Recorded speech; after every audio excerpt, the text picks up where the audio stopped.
on people. We may love those who despitefully use us. We try to obey those. You know, a thing by in our a story in our lesson book this morning was about an evangelist, and he was running orphanages in Corpus Christi, Texas, and he had to fight with the government every time they tried to open up another orphanage.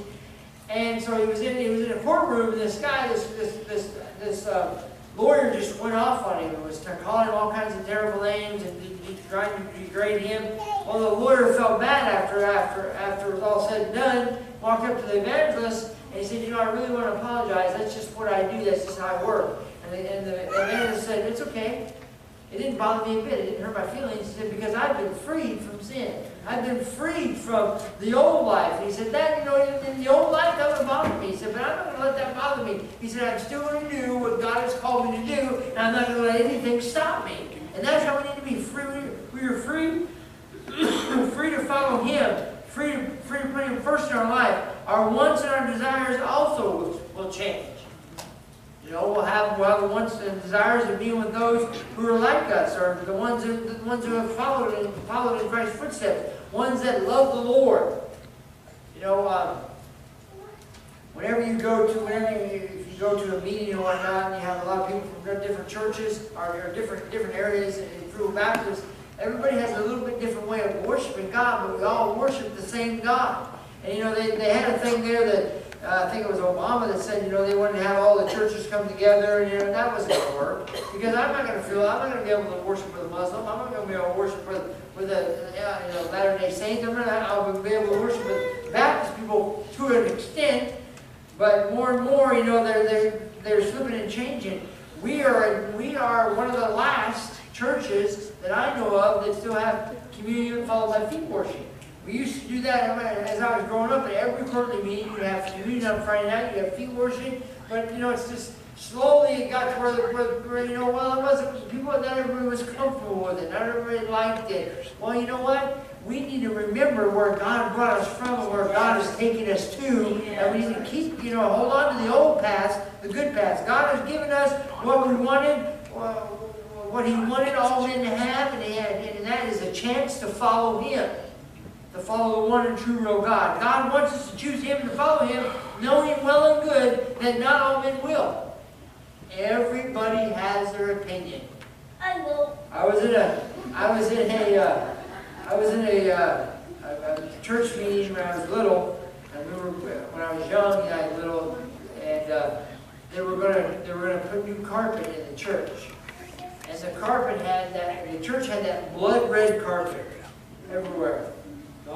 And I remember one little lady stood up and said, well, I think we should have this kind of carpet. And it was a real low, it wasn't quite like this. It had a little bit of nap to it, so when you vacuum it, you can see the vacuum marks. And then this little person stand up, and this little lady stood up on this side and said, I think we should have this kind of carpet. And I could see quickly, I just thought it was kind of amusing, you know, and then we probably had 15 different colors and kinds of carpets that they wanted, so, well, we're going to have to vote on this. And, you know, and it was crazy. I think maybe it wasn't our church, maybe it was a different church I was at, but it was crazy. I told the fellas, Brother Sanchez and Brother Richard, I said, you know what, we're going to get one paint. If a room needs to be painted, we're having one paint. Because we threw away, 16, 17 gallons open, not used of paint. Poured that stuff in there, they got hard like bricks, threw it in the trash can, which is legal. If you do that or not, but it is legal. You can't dump the paint when it's still liquid. You have to put the stuff in it, it gets hard like a brick. I said, we're getting rid of all of that. I said, we're going to go with one paint, we'll have one color, we'll paint all the rooms the same color. And then somebody said, well, you don't even know what color it is. I said, it doesn't matter. It's going to be one color, it's going to be one paint, we don't have to worry about it. I said, you know, because the thing was, somebody gets an idea, they want to do something in the room, that's fine. But as far as painting goes, these guys are going to handle it because we have one paint, one color, that's what we're going to work with. Because of all that paint we threw out. You know, and the thing was, it didn't, not like you get a small, I don't know, my headset got discombobulated tonight. I don't know what, it broke, fell apart, I don't know what happened. But anyways, I tried to put it on house fell apart. So I'll stay right here. I won't get too excited. I'll stay right here. But instead of getting a little small pint of paint to see if it looked good, let's just get 3 gallons and let's just try it. But no, it didn't look good. We didn't like it. But now we opened all 3 gallons. Why? I don't understand. And we can't take none of it back. So I said, fellas, we're going to get one paint. We're going to paint all the rooms the same color. And it's a nice color. I don't know what color it is, but it's a nice color. It's a light color. I know it's a light, maybe a light green. But I know it's not green. It's white or whatever, but it's a good color. God wants us to choose Him and follow Him, knowing well and good that all men won't do it. Everybody doesn't want the same thing. I told him, I said, you know what, we shouldn't put anything in bulletin on what we're having on Midweek Cafe. Just come and eat. I'm going to tell you, but I already let the cat out of the bag. Maybe I'll just throw this note away when you don't put it in there. Just come and eat, because you know what, not everybody you can't please everybody all the time. So we'll try and please some people some of the time. But we can't, I can pretty much eat anything. My taste buds are pretty much scooped up and gone, or whatever the case is. I'll eat whatever. I came home today. We went to, Melissa and I and Abby went to a Chinese restaurant on Friday. I think it was Friday or maybe it was Thursday. I can't remember. That's Friday. And so Melissa always says the same thing. We should have shared this plate. I said, we always say that, but we always forget because it's too much food at Bill Lee's downtown. And so we took 4 containers home. And so we went up and visited Mom, and I said, I'm leaving. I said, hey, is that Chinese food? I'm going to eat that Chinese food we got from last week. And Mom looked at me, she said, how far last week? And Melissa said, well, it's just Friday. I said, you guys are coming home eat? No, we're not touching it. Why in the world did we bring it home? You wanted it when it was all warm and fresh, and the little Chinese lady brought it up to the table, but now you don't want it. Just put it in the microwave. You know what? You can't please everybody all the time. I'll eat whatever. We don't eat things that aren't supposed to eat, and that's always good. He is grateful to you if you choose to follow Him. I have no idea where he's at. But you know what? If you don't choose to follow Him, He still loves you. He's still going to be there. He's still going to want you to do what's right. But you know what? There's going to be some times in your life that you have a different idea. By you being here tonight, it puts a smile on God's face.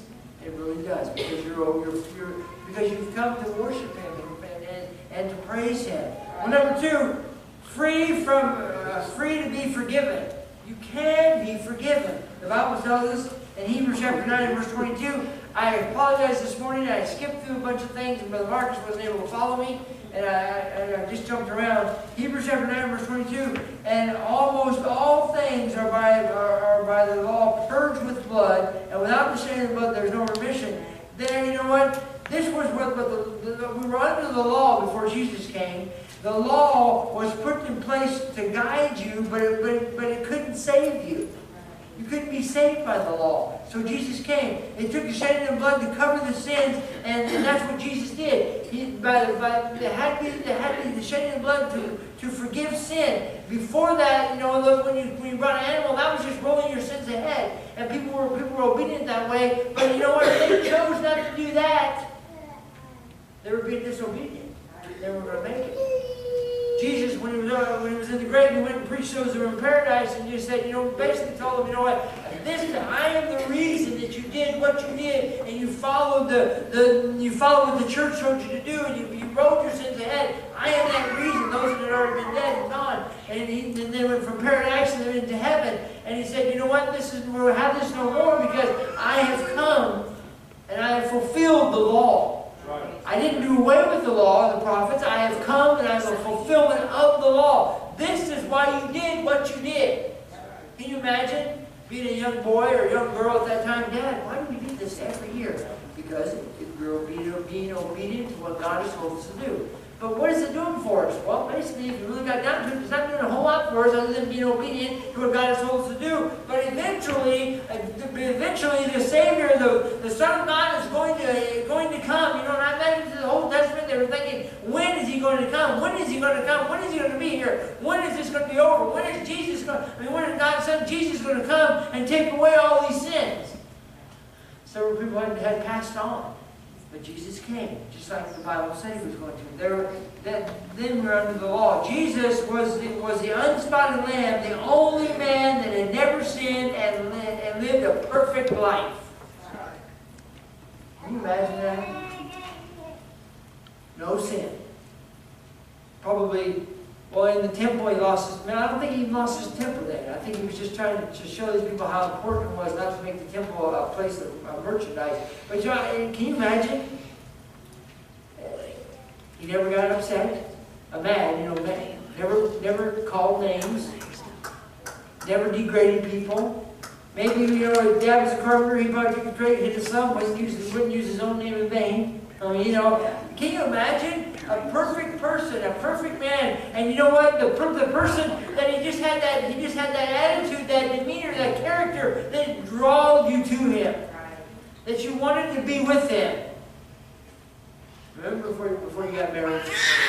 Think back. Some of you it was a long time. Some of you it wasn't quite as long. You just wanted to be with that person. No matter if he just got off work and he was all greasy and smelled and nasty, you just wanted to be with him. Right after he took a shower.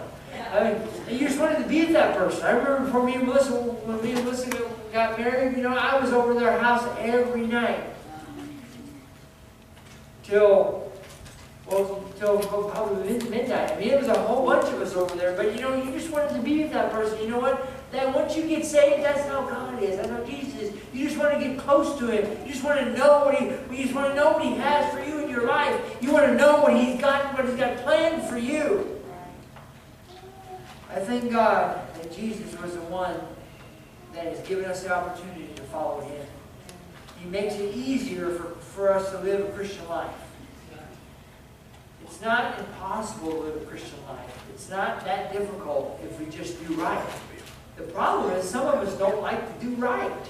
But if we just do right, it makes it a whole lot easier to live a Christian life. Without Him, we would not be able to live a Christian life. Without the Holy Spirit guiding us, knocking us on the head saying, hey, you big dummy, what are you doing? What are you thinking about? You're going against what the Bible says. And it kind of keeps you on the straight and narrow. And I thank God for that. And we're able to live a Christian life, a happy life, a satisfied life because we have Jesus. Free to be forgiven. In some of the other religions, they're not forgiven. Because they're not serving the one and true only God. Muhammad can't forgive you of anything. Allah can't forgive you of anything. Joseph Smith can't do it. I don't know if you realize that or not. Joseph Smith, the founder of the Mormon movement, him and his brother were killed by a mob because they said that they were teaching and preaching heresy. Joseph Smith stood in a courtroom, unbelievable, and said when he got the tablets from the angel, he had these certain crystals that he could look through and read these tablets. Today that would sound crazy. I mean, I had these glasses that I'm able to see through walls. I mean, that would sound stupid. And he said, then he said, well, Jesus' language was Arabic, can you read it? And they brought it up to him, and he couldn't read it. You know why he said he couldn't read it? Because he didn't have those special crystals that the angel had given him. And they hung him and his brother because of heresy, or killed them because of heresy, because they weren't teaching the truth, the Bible, you know what? And today people are believing it. One of the Mormon movement is one of the biggest movements next to Muslim in the world today. And they believe it. And the thing that's so sad is they're not following the right doctrine. They're not following the right God. They're not following the truth. I don't know if you've spoken to them lately. They have the Book of Mormon, and in the middle is the Bible, the King James Version, the Holy Word of God. So they're able to deal with whoever they come across. But the thing is, to me, is the Bible tells us in the book of 1 Thessalonians that God has sent them a delusion so they will believe a lie. Sent them a delusion so they will believe a lie. And people are doing it. People are following. People are falling for it. And they're getting involved with them and other religions. I cannot understand. The Muslim movement is very strong. Very, there's a very large movement as far as people that are involved in it. And you know what? I just don't understand that. I don't understand that other than God and other than delusions of the believe life. Well, let's go to number 3. Free to have faith in Him. I have faith in Him. Amen. I have faith that He will do what He says He will do. We are set free to have faith in true faith in Jesus. You know what? You can't have faith in a tree. This tree out front, I told the fellow, I said, you know what? Last fall, I said, I'm going to chop that thing down, it's dead. I had no faith.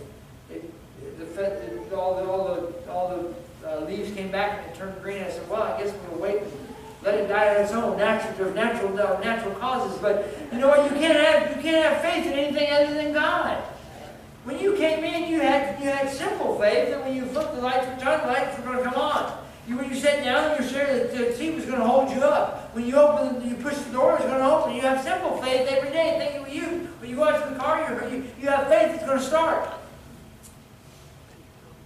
But you know what? We are free to have true faith in Jesus. Nobody can stop that. Nobody can take that away from us. Faith is knowing that He will never leave us out in the cold, and knowing that He will, wherever we go, whichever way we go, He'll be right there with us. When we are faced with sin, we have the opportunity to say no. I've been accused of not being able to say no. And I think I got that from my mother, because I remember my dad telling me about a story when he set her down when she was going to buy, I don't know, a Kirby vacuum cleaner or whatnot or something, and he said, just say no.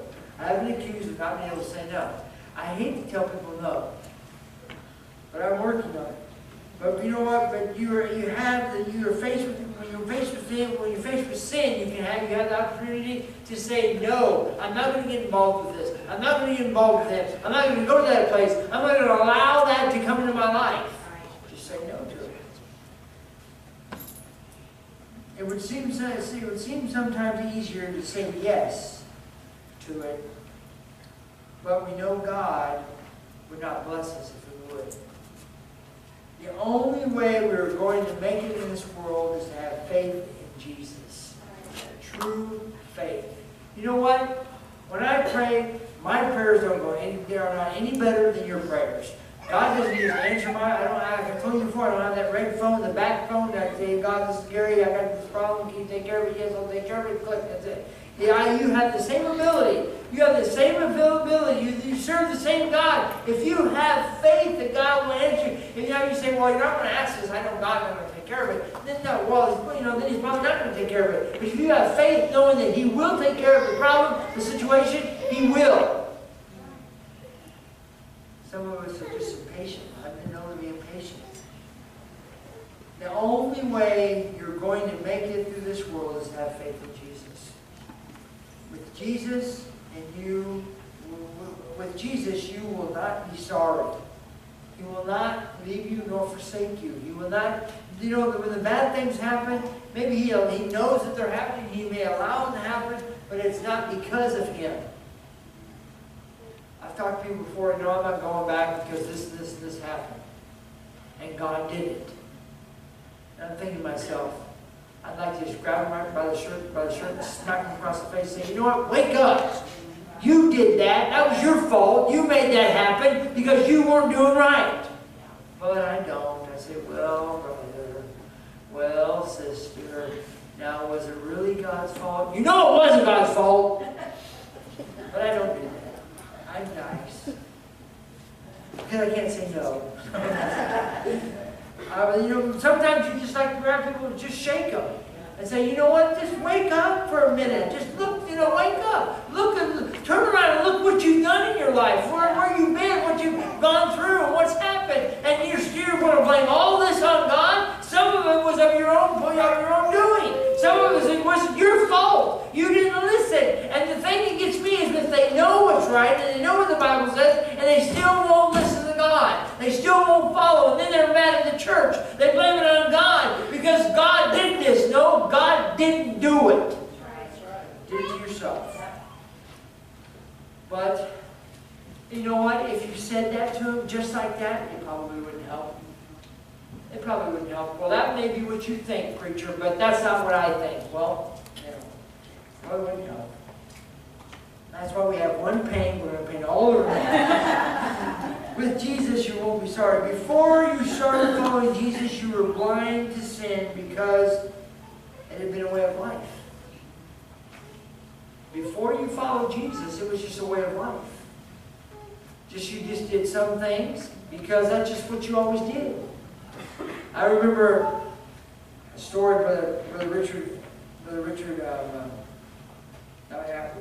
Adams told. He said, we always had these song books and we always sang pretty much the same songs. And he said, a little boy asked his Dad, why don't we sing this page and these other pages? He said, well, we just always have done it this way. Well, but these other songs are probably pretty good songs. Well, we've always done it this way. And you know what? We always have done there's some things that we do the same way every Sunday. You know what we do? We have praise team sing a song, we have prayer and welcome, we have praise team sing another song, we have a hymn, we have offering, we have a special, and then we have the message. Now, what if we had the message first and did that all at the end? Oh, we've never done it this way before. I remember when we first got the big screen up here, and I said, you know, Dad and I went to Brother Paul Chappell's thing, you know, during the summer, and they just had gotten this. This is about, I don't know, about 15 years ago. They just got the maybe 10, and I said, you know what? We need that. Man, I was able to follow the message. I was able to keep up with him, you know. And Brother Paul Chappell, he said, he starts, every one of his points is the same letter. Every one of his sub-points is the same letter. Every, you know, the A's and the one, and he's really, really OCD as far as that goes. I said, maybe we don't need to get that specific. I said, well, we need that. And you know what Dad said? We've never done it that way before. I about wrecked the car. I said, you know what? I said, today, the modern day is passing us up. You know, then when we bought all these new hymnals. We got them from Brother Trieber. They make them. They manufacture them or not through a company. And we got those books, and I said, you know what, why don't we put the music up on the big screen? He said, well, they got the books. I said, yeah, but when everybody's got a book, they're looking down at the book and they're singing. I said, wouldn't it be better if they were looking up and they were singing, they could read the words? He said, we've never done it that way before. I said, well, why don't we try it? He said, well, also have to have a book. I said, well, you know what? Those churches have screen. You don't notice them because where they have the you know, the upper level, what do they call it, the balcony, they have these TVs up there so the people that are singing can. They even do that for their specials. They have their special, the music, the words come across for their specials. We haven't gotten to that point yet. That's not really necessary because we have microphones that will amplify your voice. But I said, why don't we do that? He said, we've never done it that way before. You know what? There's some things that if we allow it to happen, we will never change. We will never come with the modern age. And then I remember when he first got the first BlackBerry. Remember that? What was that? Yesterday? Oh, seems like you buy a new phone and 2 days later a new phone comes out. You got the BlackBerry, and he said you need to get one of these because you don't no longer have to carry the pocket calendar and try and keep things straight this week. You just click a couple buttons to find out what you're doing. So I got a BlackBerry, and then he got to the iPhone, and I said, no, I'm not going to get an Apple iPhone. I think I'm going to stick with the BlackBerry. Well, then I ended up getting an Android. Now, Brother Joe was out front. You know, it's kind of funny. Sister Claudia was singing her song up here practicing before church. He was singing it in Spanish out there. And his wife was singing it in Spanish out there as they were cleaning the windows. And I didn't bring one window cleaner to them. I brought disinfectant and it didn't work, so I just used water. But anyway, I don't know what the blue color is, the green color, the red color, whatever. I don't know. But anyway, said window cleaner, right? And they were out there, they were singing it in Spanish. And I said, do you know that song? He said, oh, yes, brother, we sing that song quite often. I said, oh, that's good. I said, because I didn't know if he was singing it or not, but he said he was. But you know, sometimes we need to keep things with the times. You know, and there's a lot of churches that are still way back. They have a songbook, they have a piano, they have the organ. They wouldn't think of praise and worship songs. They wouldn't think, some churches have the full band. You know, I never really, you know, like Dad felt kind of the same way, you know, it was like 1, 2, 3, 4, and that just really wasn't for us. But you know, there may be a time when that happens. I mean, we already got the drums up here. We have a couple good guitars and amps in the back, you know, and Brother Choke, they're all belong to the Spanish church. They really get after it. But, you know, there's nothing wrong with serving God as long as we keep our faith and trust in Him. If you continue this way in the world, if you continue the way of the world, you will not be pleasing God. Make up your mind that God's way is the best way for you and for your family. Because you know what? God's going to take care of you. If people, well, I don't understand. What do people do without God? Right. I went over and I was kind of apprehensive. Martha caught me in the parking lot and she said, could you go and pray with Rick? And Rick he came hit and miss, you know, maybe a couple times way back, you know, when they first started coming. And he was just kind of a different kind of guy. And I thought, well, yeah, okay, I'm going to go. And I went over and got on the phone and said, this is Pastor Long, I'm going to come in and pray with Rick Helbig. And he let me in. I went in and I walked in. I said, hey, Rick, how are you? He said, oh, Pastor, I'm doing great. He said, man, it's been rough the last few days. He said, but I'm doing a lot better. He was setting up. He was getting ready to eat lunch. And I said, well, you know what? I said, your wife caught me in the parking lot. I just want to come and have prayer with you. He said, oh, I appreciate it. You know, because you know what? When you come to that point in your life, right, when you know that thank God the doctors knew what they were doing. Thank God I had this done before I ended up dead. Thank God they were able to fix me. I said, you know, I just want to have prayer with you. I realize you have lunch in front of you. I don't want to, get you talk a long time, get your lunch cold. We had prayer. And he said, you know what, Pastor, I appreciate it. I give my heart. I said, if you need anything, Rick, you can call me. He said, man, I appreciate that, Pastor. When you come to a near-life situation, I think everybody thinks about God. When you went this way, they went that way, and we were real close, you know what, your life flashes in front of your face, you think about God. Even other people say, oh, thank God I didn't run into that person, or thank God I wasn't in an accident. Maybe they're not thinking God the way you do, but you know what, they still think about God. Well, number 4, free to be treated fairly. God is going to treat you fairly. That fellow that blamed everything on God, God's going to treat you fairly.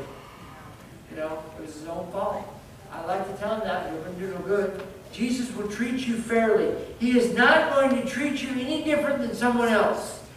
With Jesus, it's cut and dry. Sin is sin. Wrong is wrong. Right is right. He's going to treat you the same way. The Bible says He's no respecter of person. He's not going to treat you. He's not going to treat me any easier than He's going to treat you if there's sin in my life or sin in your life. Right. All of us will be given the same opportunity to choose our own destiny. It's up to you if you make it to heaven. It's up to you if you get the riches of God. It's up to you if you get the blessings of God upon your life or upon your friend's life. It's all up to you what you do with it. He will not force Himself upon you. You know what? I could go and visit.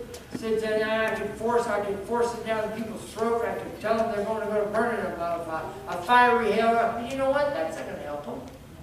The best way to go is say, you know what? We care about you. We're praying for you. If there's anything we can do to help you, we will. Because you know the other tactic, I've seen pastors do that. And you know what? It did more damage than it did good.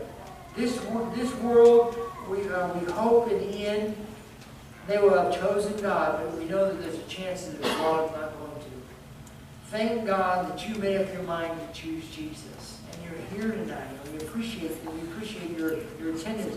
You know, we may not think when it's all said and done, in the end, it will be fair. But whether we believe it or not, it will be perfectly fair. We will receive our just rewards, or we will receive our just chastisement. Whatever happens, it's going to be fair. He's not going to give me a bigger crown than you. He's not going to give me a bigger mansion than you.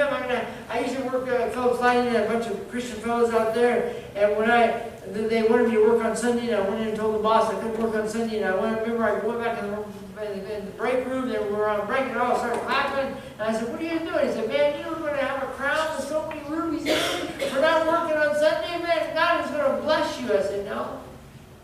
I said, "I just did what I believed in my heart to do." And I said, I'm not going to have any better opportunity in heaven than you will. He is going to bless your life more than he did if you didn't put him first. Please don't ever give up.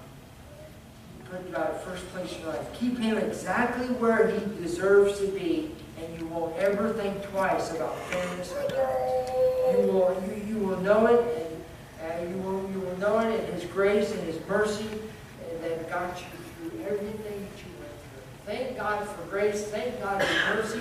Thank God that he is a fair and just God. Well, in conclusion tonight, if freedom has become boring to you, or if you tend to focus on what you can't do, consider this. Not only are you no longer a slave to sin, but you are free to be holy and enjoy eternal life with Jesus our Savior. Celebrate your freedom in Christ by taking time to thank God for the things that you're able to be free to do as his servant. Celebrate freedom. Let's stand together tonight.